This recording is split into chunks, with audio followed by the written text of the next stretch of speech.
Pampublikong transportasyon. Maginhawang mayroong IC card kapag sumasakay ng train or bus. Kapag sasakay ng train, bumili ng IC card sa ticket vending machine sa station at kargahan ito ng pera o bumili ng ticket at dumaan sa ticket gate. Kapag sumakay ka ng bus, depende sa kumpanya, maaari kang kumuha ng ticket sa boarding gate at magbayad ng halaga ayon sa numero ng ticket kapag bumaba ka o magbabayad ka ng flat rate.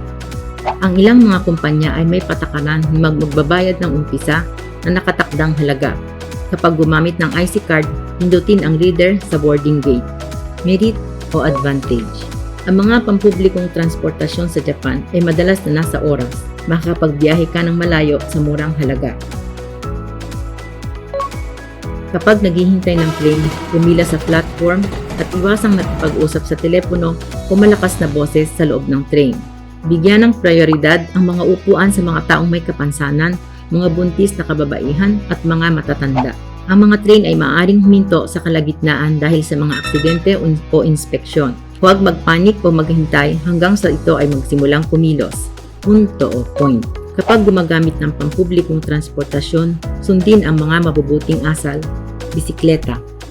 Mayroong ilang mga patakaran na dapat mong sundin kapag nasakay sa bisikleta sa Japan. Siguruhin na kumuha ng insurance bago sumakay sa bisikleta. Sa Sagamihara City ay mayroong insurance na kinakailangang pasukan.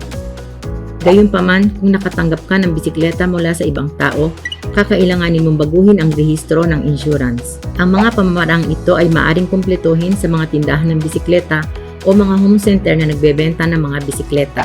Huwag magbibisikleta kapag uminom ng alak.